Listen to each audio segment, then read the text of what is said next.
Si tu veux apprendre quelque chose, enseigne-le. Bienvenue, chers auditeurs, dans Confidences de dirigeants, le podcast qui porte la voix de celles et ceux qui dirigent, qui regardent la complexité en face et qui apportent des solutions avec audace et redonnent au travail toutes ses lettres de noblesse. Et pourtant, jamais le travail n'a autant inquiété, jamais il n'a autant questionné. Alors, une question simple mais essentielle. Et si le travail n'était pas le problème, mais une partie de la solution? Pour en parler, j'ai le grand plaisir de recevoir Franck Morel. Bonjour Franck, soyez le bienvenu. Bonjour, merci de votre invitation. Franck, vous êtes un avocat en droit social, associé du cabinet Flichy-Granger Avocats, ancien inspecteur du travail, ancien conseiller social auprès de plusieurs ministres du Travail, puis à Matignon. Aujourd'hui, vous êtes l'un des observateurs les plus engagés, les plus lucides des transformations du travail. Mais Franck, vous n'avez pas seulement des idées, vous avez aussi une profonde volonté de transmettre, d'expliquer et de rendre compréhensible ce qui trop souvent reste complexe. Vous êtes pour moi un alchimiste.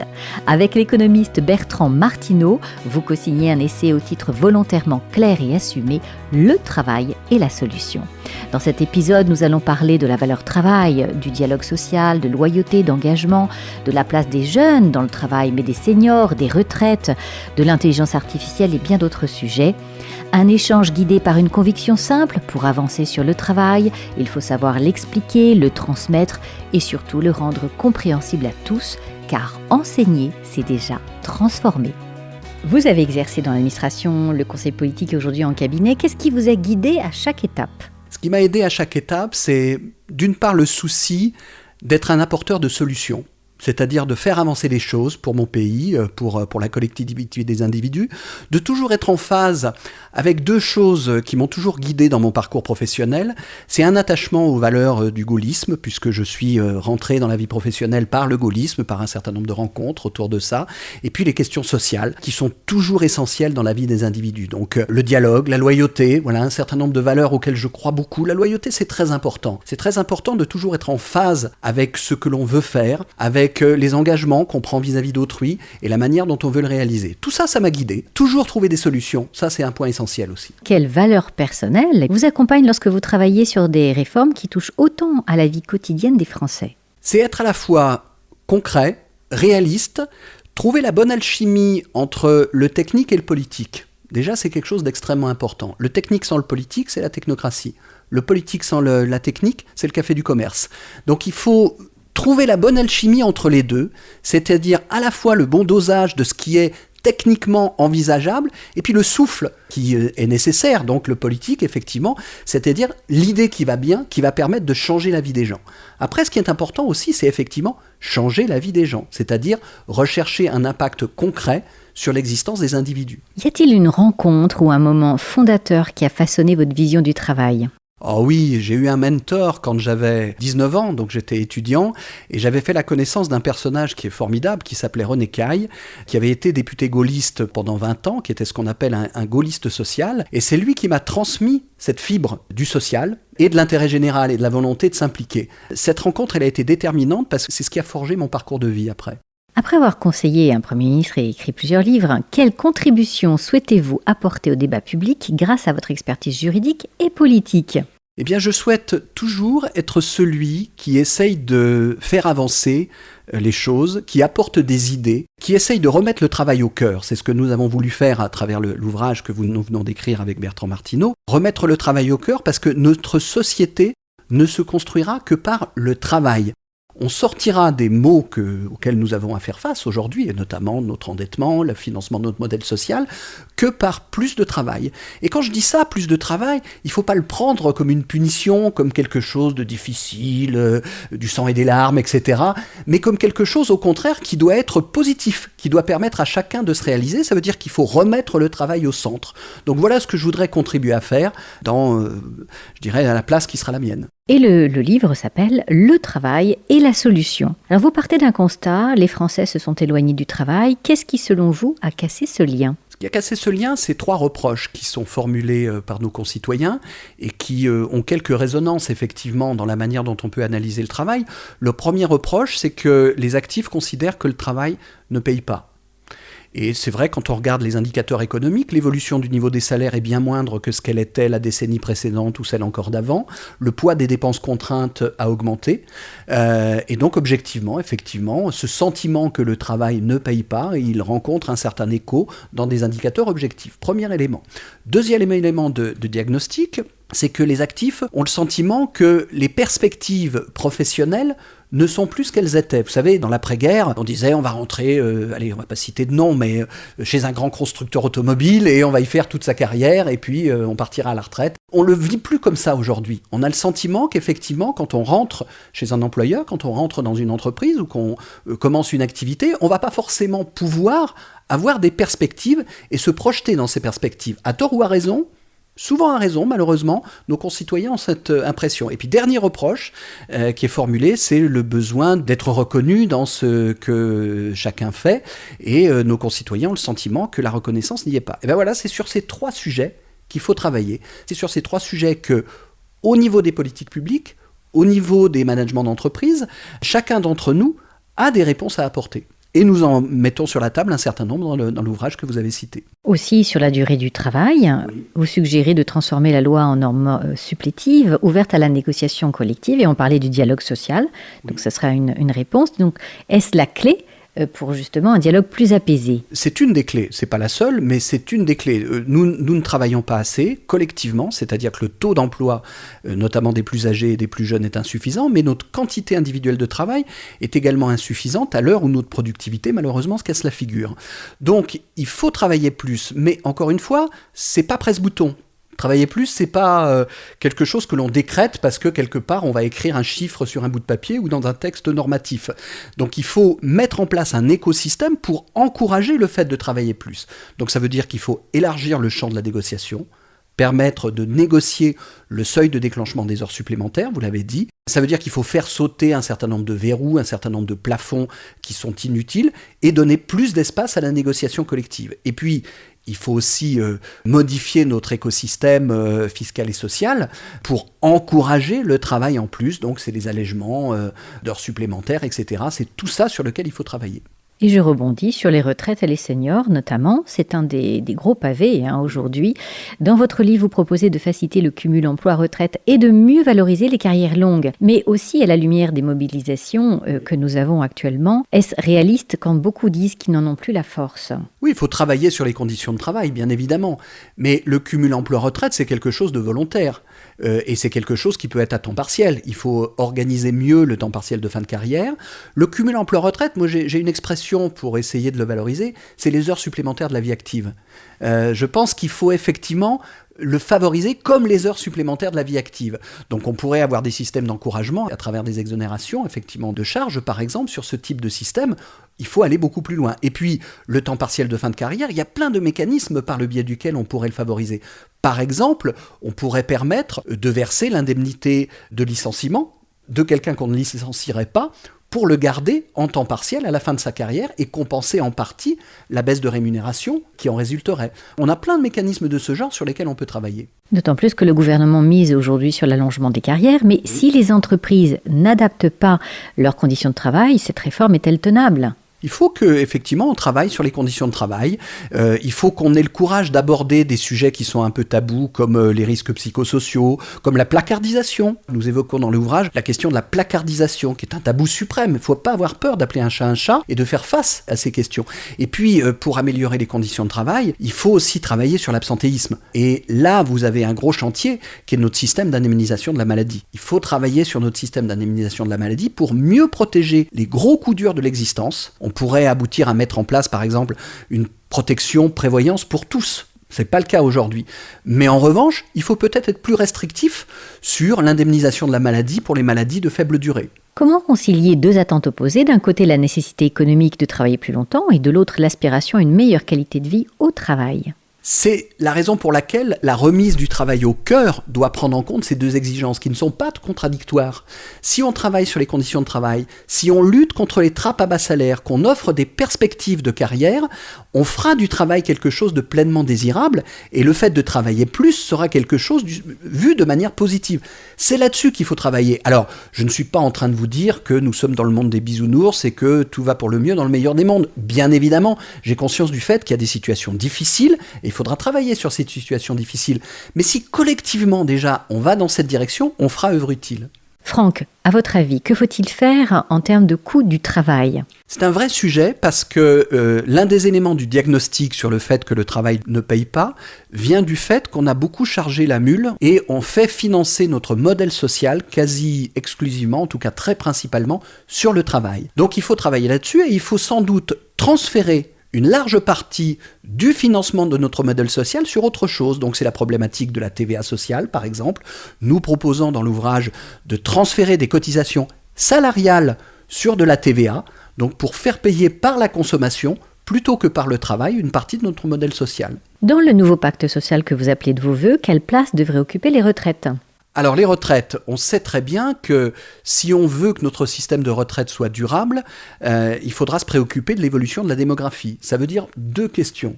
La première question, c'est, on voit bien sur longue durée que les systèmes de capitalisation qui ont été mis en place ont un rendement qui est infiniment plus élevé que le rendement des systèmes de retraite par répartition. Beaucoup de nos voisins européens ont mis en place un étage de capitalisation. Nous proposons de mettre en place progressivement un étage de retraite par capitalisation. Mais pour autant, il faudra sans doute aussi travailler plus longtemps. L'espérance de vie s'accroît, et donc comme l'espérance de vie s'accroît, il faudra qu'une partie de cet accroissement de l'espérance de vie soit du temps de travail en sus. Et par rapport au dialogue social, est-ce que vous arrivez à vous concerter avec des personnes différentes, dans des opinions différentes, pour construire le modèle de demain ? Bien sûr, très largement. J'aime beaucoup le dialogue social, j'ai beaucoup de sympathie pour tous ceux qui font vivre le dialogue social, et je crois beaucoup à la place de la négociation collective. On a élargi au cours des 40 dernières années la place de la négociation collective, le nombre des accords d'entreprise a largement augmenté, on a aujourd'hui à peu près 80 000 accords d'entreprise par an.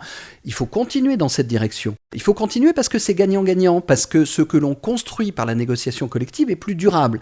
Alors après, ça ne veut pas dire que c'est forcément facile. On peut avoir des sujets de désaccord, on aura des sujets de désaccord, mais j'en reviens à ma valeur de loyauté. Quand on n'est pas d'accord, on se le dit loyalement, soit on constate qu'on n'est pas d'accord et on avance parce qu'on pense qu'il y a une raison d'intérêt général à surmonter ce désaccord et à quand même avancer, soit on essaye de trouver une voie de passage. Les grands défis du monde du travail, nos jeunes. Les jeunes générations veulent un travail porteur de sens, mais aussi plus flexible. Est-ce une chance ou une menace pour le modèle français ? Non, c'est plutôt une chance, évidemment. Le fait que les jeunes générations soient très attentives au sens, c'est quelque chose qui doit aiguillonner les entreprises, qui doivent faire attention, prendre garde au risque d'hypocrisie dans un certain nombre de cas, entre des valeurs qui vont être défendues dans l'entreprise et puis des politiques au niveau de l'entreprise qui ne seront pas toujours en concordance avec ces valeurs. Et ça, les jeunes générations, évidemment, ils seront très attentives et, on va dire, voteront avec leurs pieds, c'est-à-dire n'iront pas travailler dans ces entreprises avec un marché du travail qui se rééquilibre, avec un taux de chômage qui a baissé ces dernières années. Ils vont être en position de force, effectivement, sur ce genre de questions. Donc ça, c'est plutôt quelque chose de positif avec lequel il faut composer. Quant à la question de la flexibilité, j'irai plus loin, parce que c'est aussi une flexibilité sur les statuts d'activité.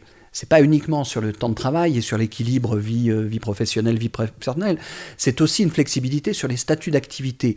Qu'est-ce qu'on a constaté ces dernières années ? On a constaté que les formes de travail, les formes d'activité se sont démultipliées. Et c'est très bien. Vous avez le portage salarial, vous avez le CDI intérimaire, vous avez les coopératives d'activité et d'emploi, vous avez les plateformes de travailleurs indépendants.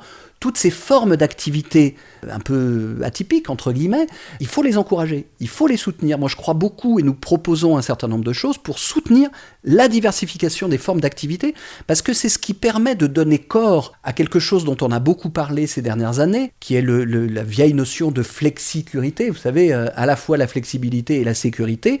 Et y donner corps, ça veut dire faire du sur-mesure, apporter des réponses sur-mesure aux besoins des actifs, des donneurs d'ordre, des entreprises en la matière. Oui, et aussi aux seniors, puisqu'effectivement, ce serait vraiment une opportunité aussi de prolonger avec souplesse dans le monde du travail. L'apprentissage et l'alternance suffisent-ils à les insérer, nos jeunes, durablement dans le marché du travail ? Que dire de la difficulté pour trouver une alternance et surtout de l'inquiétude qui augmente aujourd'hui ? Et c'est très récent là. Bien sûr. Déjà, il faut souligner le fait que le développement de l'alternance est plutôt une bonne nouvelle. On a réussi avec la réforme de 2018, et je conseillais Édouard Philippe à cette époque, à changer la donne en matière d'alternance. On a multiplié le nombre d'apprentis comme jamais auparavant.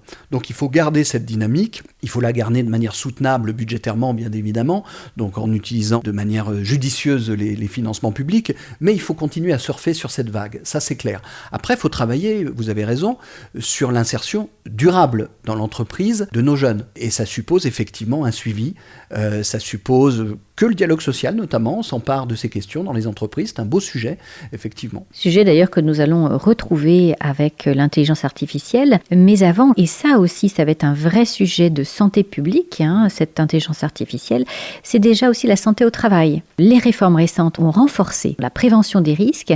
Est suffisant face aux nouveaux enjeux de santé mentale et de qualité de vie au travail. Sur la question de la prévention des risques, je pense qu'il faut que le dialogue social s'empare beaucoup plus que ce n'était le cas auparavant de ces questions. On a malheureusement une certaine carence dans les accords collectifs sur ce sujet. Les chiffres du nombre d'accords signés chaque année le montrent. On a, il est vrai, un univers légal et réglementaire qui brille par sa grande complexité en la matière. C'est très très normé. Ce que nous proposons, nous, c'est de donner beaucoup plus d'espace à la négociation collective sur ces sujets. Avoir recours à la certification, ça peut être quelque chose d'intéressant. Vous avez des certifications en matière qualité, ça peut exister en matière de normes techniques de prévention des risques, mais la clé, c'est sans doute que les acteurs localement s'en emparent plus largement que ça n'est le cas aujourd'hui. Je n'ai pas de baguette magique, je ne suis pas sûr qu'il y ait de formule magique qui consisterait à dire voilà la mesure formidable qui va tout changer en la matière. Je ne pense pas qu'elle existe, je pense que c'est un travail de longue haleine qui doit être fait au plus près du terrain. Et je glisse sur notre sujet qui va nous toucher tous, l'intelligence artificielle et la révolution du travail. Dans le travail et la solution, vous liez redressement économique et travail valorisé. L'IA peut-elle être un allié dans cette quête de productivité et de sens, ou un danger pour l'emploi, ou les deux ? C'est une grave question et je vous répondrai avec beaucoup d'humilité parce que je dirais presque je ne sais pas sur ce sujet. Bien malin est celui qui est capable de vous apporter une réponse ferme et définitive sur ce type de questions. Nous ne savons pas quel est le chemin que nous allons en réalité emprunter à travers l'IA, et les scénarios sont multiples. On en dénombre 3 dans le livre. On a le scénario catastrophe, effectivement, où l'IA contribuerait à dualiser complètement le marché du travail en détruisant les emplois faiblement qualifiés et avec un certain nombre de happy few qui pourraient se servir de l'IA. On a le scénario encore plus catastrophe de 2001, l'Odyssée de l'espace, vous savez, HAL qui coupe le fil du cosmonaute et avec la machine qui prend le pas sur l'homme. Et puis on a le scénario heureux qu'on va essayer de favoriser et sur lequel on va tous travailler, qui est de faire en sorte que l'IA soit un facteur de destruction créatrice schumpeterienne, c'est-à-dire de destruction de certains emplois ou d'impact, plus exactement, de certains emplois, de création d'autres emplois et de gain de productivité. C'est plutôt le chemin qu'on essaye de pousser avec une IA plutôt vue de manière positive, avec l'IA Act qui a été mise en place au niveau européen. Je dirais qu'il y a un maître mot quand même très important et qu'on retrouve dans l'IA Act, dans les directives, en bon français, c'est keep control, c'est-à-dire toujours garder le contrôle humain sur la machine, toujours ouvrir le capot, là aussi, c'est-à-dire avoir accès aux algorithmes, savoir ce qu'il y a dans les algorithmes. On fera œuvre utile si on garde la maîtrise de ces processus. Oui, mais quand on sait que les pères fondateurs sont terrifiés par ce qu'ils ont créé, c'est quand même très inquiétant. C'est la raison pour laquelle il faut rester à la fois humble par rapport à ce que sera demain et pousser le fait de garder la maîtrise du dispositif. On veut travailler longtemps et s'épanouir, mais quid de l'apprentissage si tout nous est servi sur un plateau ? Ah, bonne question. Effectivement, vous avez raison. Après, quand vous regardez dans le passé, et notamment l'effet machine à calculer, est-ce que Le calcul mental, est-ce que finalement on est si mauvais que ça en calcul mental par rapport à la situation qu'on a pu connaître avant? On a toujours des machines à calculer. On a toujours eu ces débats chaque fois qu'on avait une nouvelle invention en disant bah oui mais on va plus savoir faire quelque chose. Est-ce que c'est toujours important de savoir le faire? D'ailleurs parfois oui, parfois non.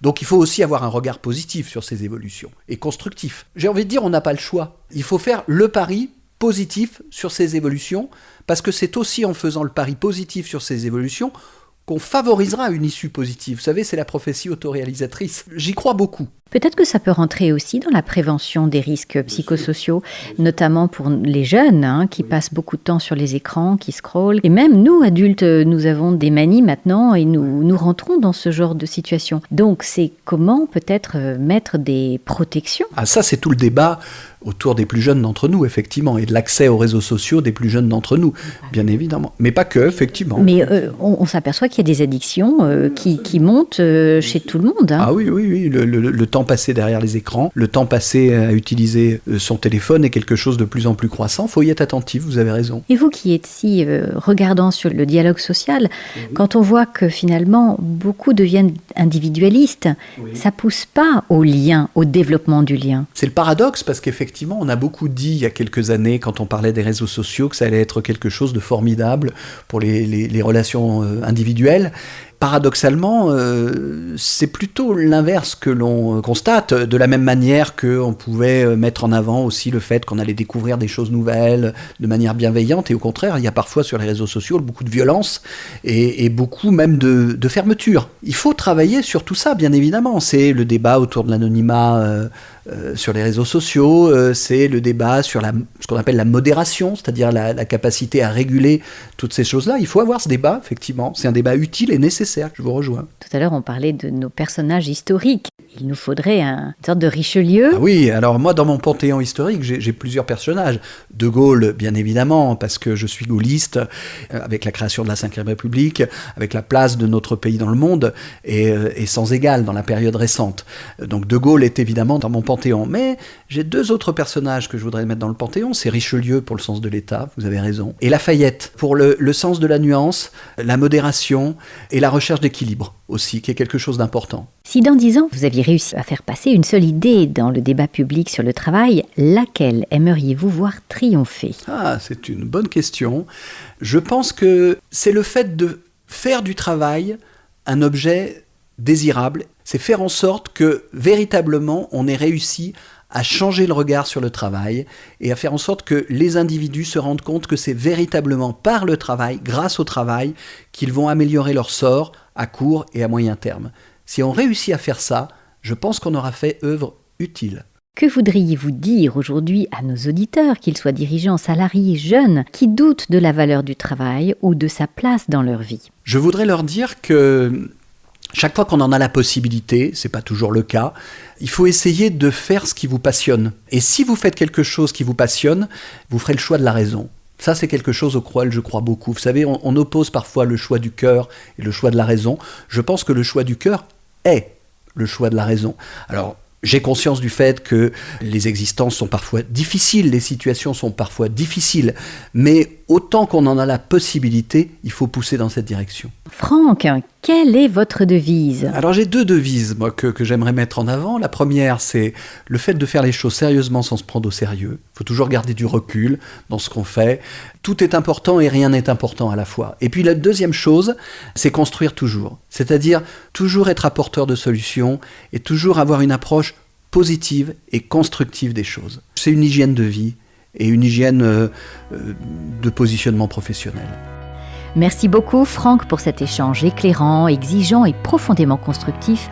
Merci pour cette capacité à nous aider à comprendre le travail autrement et surtout à en voir les leviers, les marges de manœuvre et tous les possibles. Ce que nous retenons aujourd'hui, c'est une conviction forte. Le travail peut redevenir un espace d'élan, de créativité, de solutions, bien sûr, à condition d'oser rebattre les cartes avec courage, de regarder ce qui fonctionne aussi ailleurs et puis de permettre davantage de souplesse, de responsabilité et de confiance. Bien d'autres pays avancent, se libèrent, innovent. Rien n'empêche la France de les rattraper, bien sûr à condition d'y croire collectivement et de remettre le travail au cœur de notre projet commun. Merci à vous tous, chers auditeurs, pour votre écoute et votre fidélité. Si cet échange vous a inspiré, questionné ou donné envie d'agir, n'hésitez pas à le partager autour de vous. Le travail progresse aussi quand les idées circulent. Je vous retrouve très bientôt dans Confidences de dirigeants pour un prochain épisode.